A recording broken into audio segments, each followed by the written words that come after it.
Hello दोस्तों, Hindi horror stories YouTube channel में आपका स्वागत है। और अब वक्त है डरने का। सर्च एंड रेस्क्यू यानी कि खोए हुए लोगों को ढूंढने का काम। हो सकता है ये काम सुनने में आपको बहुत मजेदार लगे, लेकिन असल में जो लोग ये काम करते हैं वो जानते हैं कि ये काम कितना खतरनाक हो सकता है। सैकड़ों किलोमीटर की दूरी में फैले इन घने जंगलों में आपका सामना ना जाने कैसी कैसी बलाओं से हो जाए, आप अंदाजा भी नहीं लगा सकते। इससे पहले भी मैं आपके लिए सर्च एंड रेस्क्यू की बहुत सी कहानियां लेकर आया हूं, जिनको आपने खूब पसंद भी किया है। तो इन 3 सच्ची कहानियों को सुनने के बाद आप उन पुराने वीडियोस को भी जरूर देखिए। वीडियोस का लिंक आपको नीचे कमेंट्स में मिल जाएंगे। तो हेडफोन्स लगाइए और मजा लीजिए प्रवीण के साथ।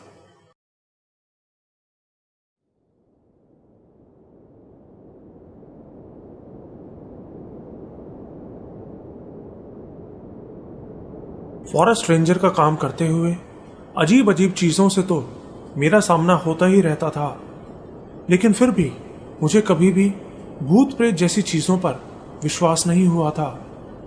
मुझे हमेशा लगता था कि इन जंगलों में खतरनाक जानवर तो हो सकते हैं, लेकिन भूत प्रेत ये सब सिर्फ कल्पनाओं में ही होते हैं।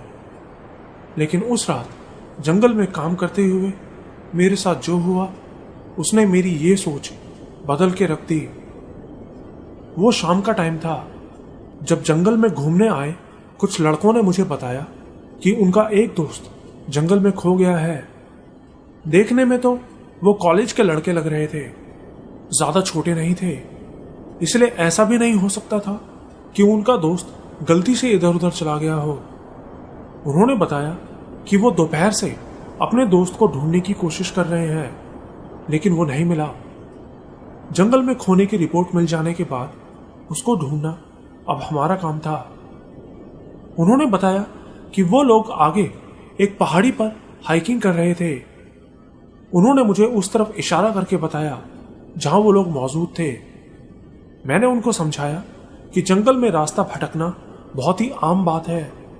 कई बार लोग टॉयलेट के लिए इधर उधर जाते हैं और फिर रास्ता भूल जाते हैं। परेशानी तब होती जब वो कोई छोटा बच्चा होता, वो मिल जाएगा, मैंने उनको समझाया। लेकिन अब हमें उसको ढूंढना था। शाम हो चुकी थी, अंधेरा भी होने वाला था। मैंने अपने बेस पर कॉल करके बताया कि किसी के खोने की रिपोर्ट मिली है और मैं इन लोगों के साथ उसको ढूंढने जा रहा हूं। और फिर 2 किलोमीटर पैदल चलने के बाद हम उस पहाड़ी के पास पहुंचे जहां उनका दोस्त खोया था। लेकिन वहां पहुंचते ही हमें अपनी साइड की तरफ से किसी के चीखने की हल्की हल्की आवाज आती सुनाई दी। वो आवाज साइड के घने जंगल में से आ रही थी। मैंने उन लड़कों को अपने पीछे आने का इशारा किया, लेकिन शायद वो वहीं रुक गए थे, क्योंकि कुछ कदम दूर जाने के बाद मैंने देखा तो उनमें से कोई भी मेरे साथ नहीं था।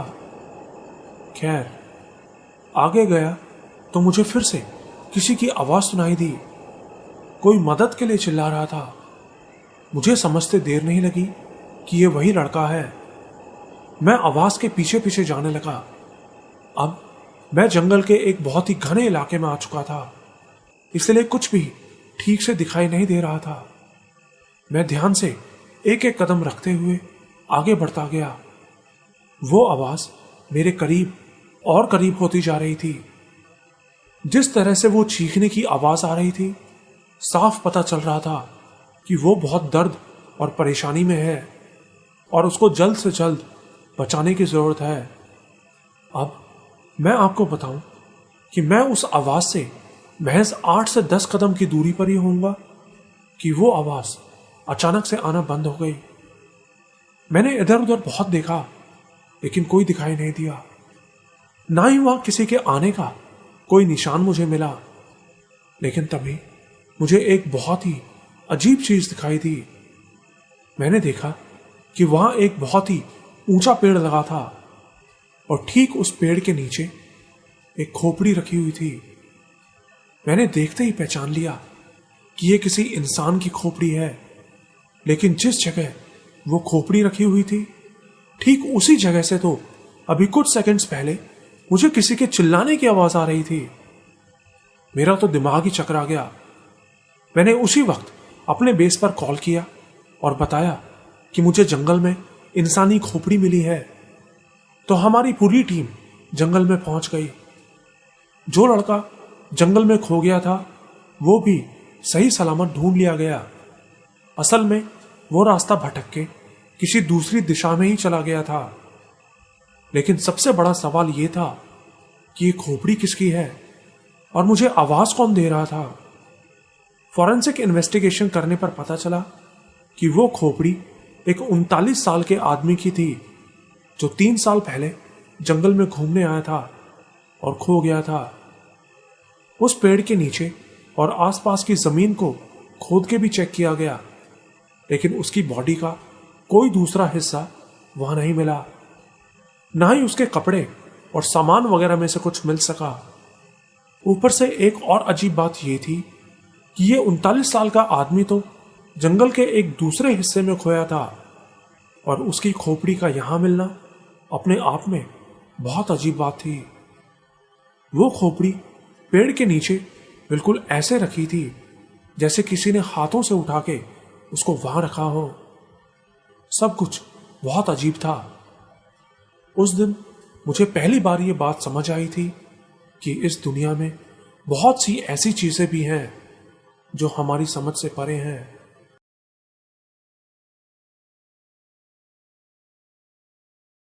मैं पिछले 10 सालों से अमेरिका के एक बहुत बड़े जंगल में सर्च एंड रेस्क्यू ऑफिसर का काम कर रहा हूं। मैं ये तो नहीं कहूंगा कि मुझे जंगलों के बारे में सब कुछ पता है, लेकिन इन 10 सालों में मेरा सामना बहुत ही अजीब अजीब चीजों से हो चुका है। सन की नशेड़ियों से लेकर जानवरों की खाई गई लाशों तक या फिर एक्सीडेंट में मारे लोगों तक मैंने सब कुछ देखा है। लेकिन इतनी सब चीजों को देखने के बाद भी बहुत सी ऐसी चीजें हैं जिनको मैं कभी समझ ही नहीं सका हूं। ऐसी चीजें जो दिखने में तो बिल्कुल नॉर्मल लगती हैं, लेकिन ये आपको अंदर तक डरा के रख देती हैं। ये कुछ साल पहले की बात है। एक दिन जंगल में पेट्रोलिंग करते हुए मुझे एक भालू की लाश दिखाई पड़ती है।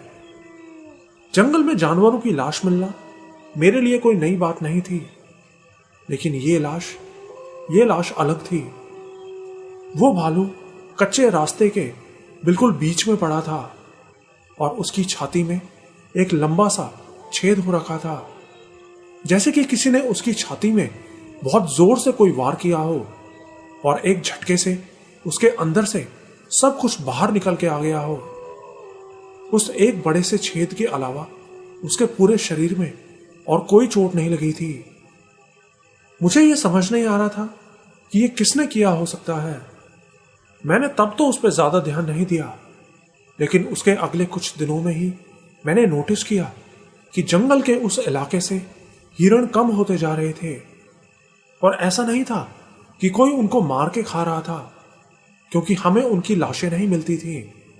बस ऐसा था कि जैसे सब के सब हिरण वहां से अचानक कहीं चले गए हो या गायब हो गए हो। ऊपर से मैं जब भी उस इलाके में जाता तो मुझे हमेशा लगता जैसे कोई मुझे देख रहा है, कुछ ऐसा जिसको मैं देख नहीं सकता और जो मेरी पहुंच से बिल्कुल बाहर है। लेकिन देखे जाने की ये फीलिंग बहुत स्ट्रांग होती थी। जंगल के किसी और इलाके में मुझे ये फीलिंग नहीं आती थी। उस छोटे से इलाके में कुछ ना कुछ गड़बड़ तो जरूर थी। मैंने अपनी टीम के सीनियर से भी इस बारे में बात की, लेकिन वो लोग भी इस बारे में खुल के बात नहीं करते थे। मेरे एक सीनियर ने बताया कि उस इलाके में कुछ अजीब ताकतें मौजूद हैं और वो ही हमेशा हम पर नजर रखती हैं। मैं अकेला नहीं था जिसको ऐसा महसूस होता था।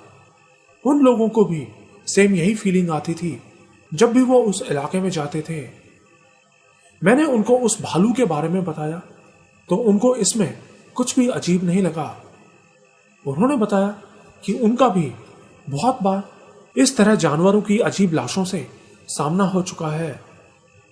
आप लोगों को शायद ये सब इतना डरावना या अजीब ना लगे, लेकिन मेरे लिए ये सब जंगली जानवरों और डरावनी लाशों से भी ज्यादा दिल दहला देने वाला था।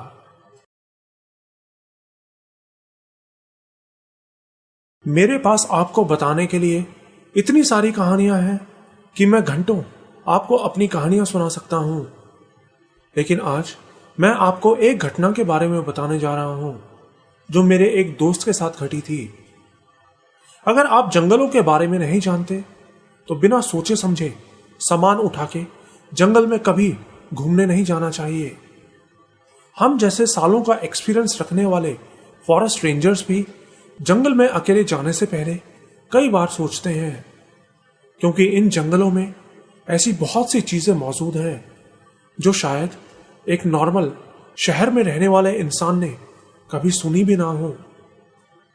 मेरा एक दोस्त है जो कि ऑस्ट्रेलिया के एक जंगल में सर्च एंड रेस्क्यू का काम करता है। यह केस उसी के पास आया था। तो हुआ ऐसा था कि एक बार उसके पास कॉल आई कि कुछ टूरिस्ट एक कार लेकर घूमने के इरादे से जंगल के अंदर गए थे। उनके घर वालों ने बताया कि वो लोग मस्ती करना चाहते थे, साथ में कई दिनों का राशन भी लेकर गए थे। उन्होंने सोचा था कि 3-4 जंगलों से होते हुए वो कंगारू और जंगली जानवरों को देखेंगे और फिर वापस आ जाएंगे। उन लोगों को अंदाजा ही नहीं था कि जंगल में ऐसे घुसना कितना खतरनाक हो सकता है। ना ही उनको इस बात का अंदाजा था कि रात के समय इन जंगलों में कितनी ठंड हो जाती है। पता नहीं कैसे लोग थे जो बिना किसी तैयारी के ऐसे ही घर से निकल गए। खैर, उनके जाने के कुछ दिनों बाद उनके घर वालों ने उनके वापस ना आने की रिपोर्ट दी। अब यह केस आसान नहीं होने वाला था, क्योंकि किसी को नहीं पता था कि वो कौन से जंगल के कौन से इलाके में गए हैं। आप लोग शायद ये सोचते होंगे कि हम फॉरेस्ट रेंजर्स को जंगल के बारे में सब कुछ पता होता है, सारे रास्ते मालूम होते हैं, लेकिन ऐसा नहीं होता। ये जंगल इतने बड़े होते हैं कि किसी भी इंसान के लिए इनको पूरा नाप पाना बिल्कुल नामुमकिन है। जंगलों में हमारा काम सिर्फ पेट्रोलिंग का होता है। ऐसी जगहें जहां ज्यादातर घूमने आने वाले लोग जाते हैं, हमारी पेट्रोलिंग ज्यादातर सिर्फ उन्हीं इलाकों में ही होती है। बाकी कभी कभार किसी केस के सिलसिले में हम जंगल के दूसरे अंदरूनी इलाकों में भी चले जाते हैं, लेकिन ऐसा बहुत कम होता है। तो मेरा ये दोस्त, जब उसको ये केस मिला तो वो जंगल के सभी रास्तों पे अपनी जीप लेके चेक करने के लिए निकल गया कि कहीं शायद उनकी गाड़ी खराब हो गई हो और वो रास्ते में ही कहीं फंस गए हो। लेकिन ऐसा नहीं था। दूर दूर तक सिर्फ घनी झाड़ियों और पेड़ों के अलावा कहीं कोई गाड़ी नहीं थी। मेरा दोस्त बताता है कि उस दिन वो पूरा दिन जंगल में घूमा, लेकिन उनका कहीं कोई सुराग नहीं मिला। शाम को जब अंधेरा होने लगा तो वो जंगल से वापस आने लगा, लेकिन वापस आते हुए उसने एक चीज नोटिस की। उसने देखा कि रास्ते में कुछ छोटी हाइट के पेड़ लगे थे और उन्हीं में से एक पेड़ की टहनी पर भूरे ब्लॉन्ड कलर के बाल बंधे हुए थे, इंसानी बाल। वो बाल उसकी नजर में आते भी नहीं। वो तो बस अचानक से उसकी नजर एक टहनी पर पड़ी तो उसने वो नोटिस कर लिया। बता दूं कि जो बाल उन टहनियों पर बंधे थे वो काले नहीं थे, बल्कि भूरे थे और लंबे थे। मतलब कि वो किसी औरत के बाल थे। यहां ऑस्ट्रेलिया के जंगलों में कई कबीलों के लोग रहते हैं, लेकिन ये उनके बाल नहीं हो सकते थे, क्योंकि उनके बाल काले होते हैं। वो जीप से नीचे उतरा उन बालों को देखने के लिए, तो उसके होश उड़ गए। उसने देखा कि आसपास के जितने भी पेड़ वहां लगे थे, उन सभी की टहनियों पर वो बाल बंधे हुए थे। छोटे छोटे गुच्छे कम से कम 1.5 दर्जन पेड़ों की टहनियों पर बंधे हुए थे, और उन बालों पे सूखा खून या लाल मिट्टी जैसा भी कुछ लगा हुआ था। यह समझ आते ही उसने उसी वक्त अपने बेस पर कॉल किया। वो बताता है कि उस वक्त उसको इतना डर लग रहा था कि उसने कसम खा ली थी कि आज के बाद वो कभी अकेले किसी केस को इन्वेस्टिगेट करने के लिए नहीं आएगा। अगले दिन पुलिस और कुछ फोरेंसिक्स टीम उस जगह पहुंची और उन बालों के सैंपल्स कलेक्ट किए। उसके बाद क्या हुआ ये तो उसको नहीं पता, क्योंकि वो केस अब एक मामूली खोने का केस नहीं था, इसलिए अब ये केस पुलिस को ट्रांसफर कर दिया गया था। लेकिन यह उनको जरूर पता चला था कि वो बाल किसी एक इंसान के नहीं थे, बल्कि कई अलग अलग इंसानों के बाल थे। वो किसके बाल थे और उनको किसने वहां बांधा, क्यों बांधा, इन सब बातों का कभी पता नहीं चल सका।